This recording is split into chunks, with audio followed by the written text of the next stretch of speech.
Computer નેટવર્કના unit 4ના ચોથા લેક્ચરમાં આપણે હવે રાઉટર વિશે સમજશું. સો વોટ ઇઝ રાઉટર અને રાઉટર કયા લેયરમાં વર્ક કરે છે? તો રાઉટર છે એ લેયર 3 એટલે કે નેટવર્ક લેયરમાં વર્ક કરે છે. એઝ સોન ઇન ફિગર, અત્યારે ફિગરમાં આપણે જોઈએ છીએ કે નેટવર્ક લેયર 3 છે અને લેયર 3માં રાઉટરનો યુઝ થાય છે. Routers are able to access network layer address of the device. રાઉટરનું વર્ક શું છે? તો કે જે નેટવર્ક લેયર એડ્રેસ, એ નેટવર્ક લેયર એડ્રેસ એટલે કે શું? Logic address. લોજિકલ એડ્રેસ એટલે કયું એડ્રેસ? કે જ્યારે કોઈ નોડ નેટવર્કમાં આવે છે ત્યારે એ નોડને એના ફિઝિકલ એડ્રેસ સિવાય પર્ટિક્યુલર એ નેટવર્ક પૂરતું એક યુનિક આઈડી આપવામાં આવે છે. તો જે એ પર્ટિક્યુલર નેટવર્ક માટે જે યુનિક આઈડી પ્રોવાઈડ કરવામાં આવે છે એને કહેવાય લોજિકલ એડ્રેસ. તો રાઉટર્સ છે એ લોજિકલ એડ્રેસને એક્સેસ કરી શકે છે.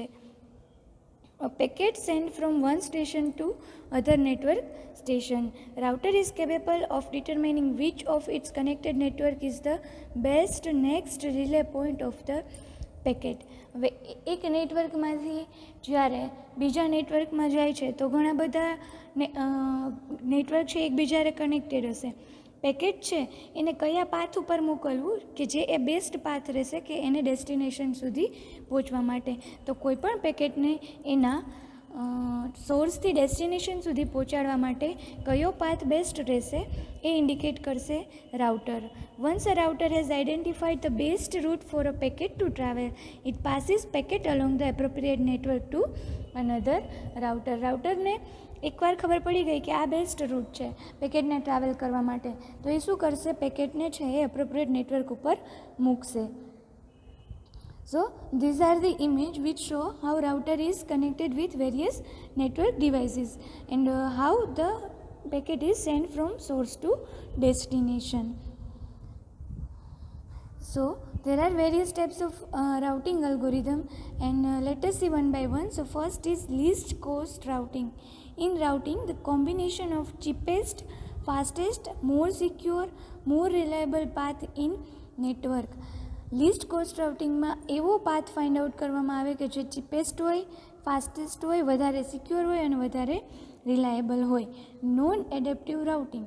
In non adaptive routing in which once a pathway to a destination has been selected, the router sends all packets from the destination along that one router.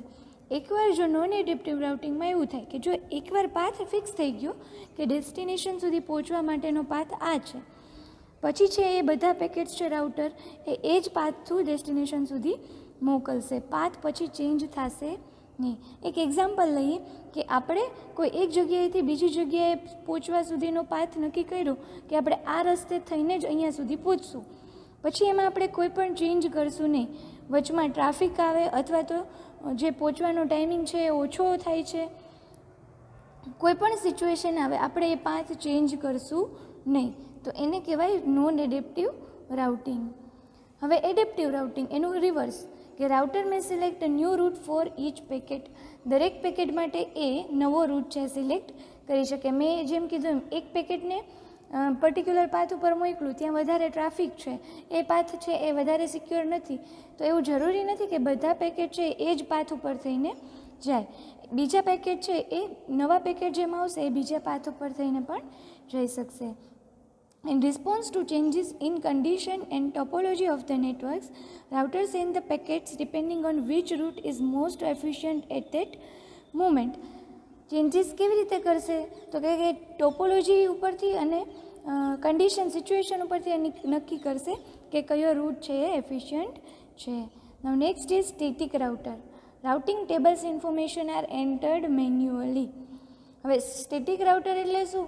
કે જે કયા path ઉપરથી મોકલવો, અહીંયાથી અહીંયા જઈ શકાશે, આ નોડ આના હારે કનેક્ટેડ છે, એ બધી ઇન્ફોર્મેશન એક રાઉટિંગ ટેબલ હશે એમાં સ્ટોર હશે. તો એ જે બધી ઇન્ફોર્મેશન છે એ મેન્યુઅલી સ્ટોર કરવી પડશે. It can not update automatically when there is a change in the internet. હવે કોઈ પણ ચેન્જ આવે છે ઇન્ટરનેટમાં તો ઓટોમેટિકલી કાંઈ પણ વસ્તુ અપડેટ થશે નહીં.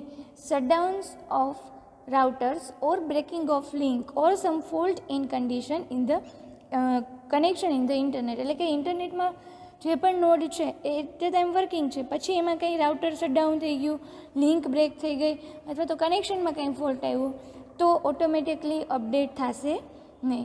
હવે એનું જ reverse dynamic router. Routing table is created automatically. હવે ઓમાં છે એ આપણે મેન્યુઅલી એન્ટર કરવું પડતું હતું, આમાં શું થઈ જાય, ઓટોમેટિકલી એન્ટર થઈ જાય. Table is updated using one of the dynamic routing protocols whenever there is a change, shutdown of routers or breaking of link or some fault in connection in the internet. કાંઈ પણ issue આવે તો ટેબલમાં જે updation થાય છે એ updation છે એ automatically થઈ જશે. એટલે સ્ટેટિક રાઉટર અને ડાયનેમિક રાઉટર એ બે અપોઝિટ છે કે સ્ટેટિક રાઉટરમાં છે મેન્યુઅલી ઇન્ફોર્મેશન અપડેટ કરવી પડે છે, જ્યારે ડાયનેમિક રાઉટરમાં છે એ ઓટોમેટિકલી થઈ જાય છે. સેમ એવી રીતે એડેપ્ટિવ રાઉટિંગ અને નોન એડેપ્ટિવ રાઉટિંગ. તો કે નોન એડેપ્ટિવ રાઉટિંગ છે તો એમાં શું થતું હતું કે ડેસ્ટિનેશન સુધી એકવાર પાથ સિલેક્ટ થઈ ગયો એમાં બધા છે પેકેટ છે એ કારે મોકલવા પડે. જ્યારે એડેપ્ટિવ રાઉટિંગમાં શું થતું હતું કે દરેક પેકેટ છે એ નવા રૂટથી તમે મોકલી શકો. તો આજના લેક્ચરમાં આપણે જોયું કે રાઉટર કેવી રીતે વર્ક કરે છે, કયા લેયરમાં એ વર્ક કરે છે, કયા ટાઈપના રાઉટિંગ યુઝ થાય છે કે તમે બે રીતના યુઝ કરી શકો છો, એડેપ્ટિવ અને નોન એડેપ્ટિવ. અને જો તમે રાઉટર સ્ટેટિક લ્યો છો તો શું થાય છે અને તમે ડાયનેમિક રાઉટરનો યુઝ કરો છો તો શું થાય છે. Thank you. આમાં તો સ્ક્રીન મસ્ત રહી ગઈ.